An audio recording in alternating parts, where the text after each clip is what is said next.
Depression can be cured without using therapy or without taking antidepressants or any other pill, simply by using principles of philosophy. And today I will show you how I cured myself of depression by using principles of philosophy. From the middle of 2023 till the end of 2024, I had periods of time where I felt depressed for months straight. During that time, I felt overwhelmed with my life. I had no energy. Basic things felt hard. Like the essential things like showering, brushing my teeth, playing video games felt too hard. They felt like a chore. They felt on some days just too hard to do. Then I had negative thoughts in my head. But at the same time, I felt numbed. I felt indifferent to what happened to me or to others around me. I felt lonely and I felt just shitty. It was a shitty time. I started to fix this after 1.5 years of going into this depression state for 1.5 months, then feeling a slight bit better for a few weeks and then again. But then at the end of 2024, I started to improve it because I was fed up with it. I couldn't live like this anymore. It was unbearable. Always this negative state for such a long period of time. Life went nowhere. I was just stuck in this loop, this cycle of negativity and not doing anything with my life. So I needed to fix it. I read at the time, or I started reading philosophy. And with that, I also started to see some principles that I could use to fix my depression. Because depression, in my opinion, is just a symptom. It's a symptom of a root cause. Because if I just take depression at face value, I'm not in control of it. Then depression controls me and I don't like that. It's like I'm in the ocean and I'm a boat with no navigation and I'm just in the open sea, in the open Atlantic, and then the wave and the ocean can just push me around and I just need to hope that I land ashore. And I felt the same way with just depression controlling my life. So I wanted to take my life back into my hands. I wanted to switch from basically a passenger seat into the driver's seat so I can control my own car, so I can control my own life. I did this by using principles of philosophy. Let's say I want to go on an ocean voyage from US to Spain. What can I control? I can control when I want to go. I can control what I take with me. I can control which ship company I choose. But I can't control the passenger. I can't control the weather. What can I control in my life? I can control my diet. I can control training. So I can control if I work out or not. I can control what I do with my life, what I do with my time. But I can control what happens to me. I can control life's circumstances. I can control if I have sickness, if I have an illness, and so on. This is a principle in Stoicism. And the principle in Stoicism is focus on what you can control. So, with that in mind, I started to look at depression. Because, like I said, depression for me was just a symptom. Because if it isn't a symptom, if it's the root cause, I'm at the hands of depression and then I can't control it. I'm in the hands of depression and I don't like that because I'm not in control. So I take control by looking at depression as a symptom and then looking at root problems. Now, I found out my 4 root problems. They were my health, my overstimulation, my purpose, and social. If you want to know why those were my problems, you can watch another video where I explain that. Now with focusing on what I can control in mind, I can now focus on the core problems instead of focusing on the symptom, which was depression. So for my health, I could focus on dieting, I could focus on training, and with that I would grow in my life, which then improves my mental health.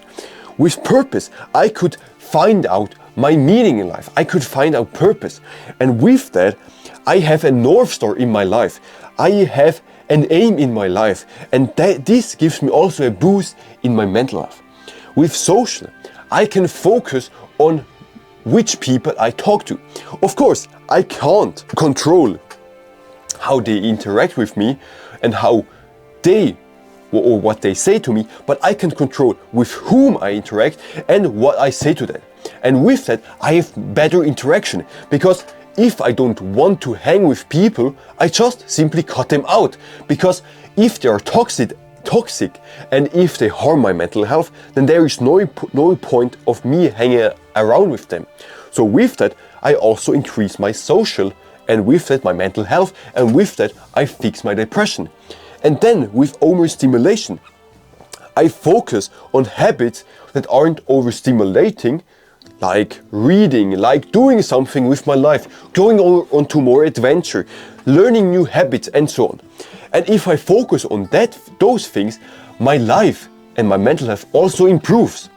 Simply by switching from something that is uncontrollable, like depression, into something that is controllable, like finding out root causes and then fixing that, I was able to then start working on fixing depression.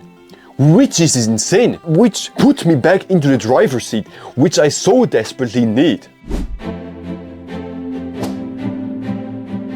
Another principle in Stoicism is your life shouldn't be guided by emotion. There is a misconception that when you live a Stoic way, that you don't feel emotion and that you're just secluded and emotion don't bother you. You're just indifferent then with emotion. But if you live that way, you can simply live a depressed way, because when you live at a depressed way, you are also indifferent to emotion. So what's the point? But I realized that that's not the point. It's more like emotion are a flow. If you meditate for a long period of time, you realize that like thoughts, emotion can just appear and can disappear at the instant. You aren't really in control of your emotion. So you need to take back control. By when something happens, you observe the emotion first. And then you decide more with control if you act on the emotion or if you don't act on the emotion. Because I was an emotional mess. From the midst of 2023 to the end of 2024, I was an emotional mess. I was just guided by emotion, and with that I made stupid mistakes because I was just following not just my emotions. So with this principle in mind, if I felt an emotion, I looked if I should react on this emotion. If I should, then I react with this emotion, and if I shouldn't, then I didn't. With that, I also took control over my life, and with that I stopped being an emotional mess. Because when I was an emotional mess, I also had mental health problems. And as soon as I took back control of my emotions, I started becoming less emotional and more emotionally mature. And with that, I started to improve my mental health, and with that, improve my depression. Also, in the object and in the topic of emotion, I realized that overstimulation was fucking up my emotion. When I scroll, every video that I watch, a different kind of emotion is released. So, I watch a short about something that's funny, so it releases happiness. Then something that motivates me. Then something that makes me feel jealous. Then something that makes me feel angry, and so on. Of course, not on the surface level. On the surface level, I don't shout, I don't laugh out loud. I mostly do, but unconscious, I feel every emotion. And because I watch so many different videos when I was in this depression state, I became emotional and over emotional. And because of that, I was also dictated by emotion. So by cutting out my overstimulation and replacing it with something that is less stimulating, I became more in control of my emotion, and with that I stopped being an emotional mess. And with that I stopped feeling depressed. Live with wisdom, courage, justice and temperance. When I read this, I realized that I didn't live with that. In my life, I wasn't courageous. I wasn't seeking new knowledge. I wasn't learning. After school, I stopped learning. I stopped growing. And in my life, I needed to grow, because if I don't grow, I feel bad. I have mental health issues because I'm a person who needs growth. If I don't grow, I feel bad. I fall into a depression state. If I have no purpose and if I have no growth, I feel into a depression state. But if I would live with wisdom and courage, I have more sense of growing, because I'm courageous to do new habits. I'm courageous to try new things and try new businesses, try new purposes, and then stick to those things. And then wisdom is I learn new things with reading, and then I grow with that. And this gives me a boost in my mental health, and then gives me a boost in my overall life, and helps me to not fall into depression. With those things in mind, I started to do something purposeful with my life. I started to work towards my dreams. I started to grow in my health, in my fitness, with learning new things. And this gives me joy, and this improves my mental health. And with that, I don't fall back into depression. To summarize, if you focus on the controllable, like focusing on things that you can control. So instead of looking at depression at face value as the root cause, look at the symptom and then find out root causes why you have the symptoms of depression, why you feel unmotivated, why you feel overwhelmed, why you feel lonely, and so on. And then fix those problems. And with that, you are in the driver's seat of your life. And so you can fix depression without therapy and without antidepressants, because you can fix yourself those root problems. Then become more emotional resilient. Stop overstimulating yourself, and then become more aware of your emotion. Become emotionally intelligent.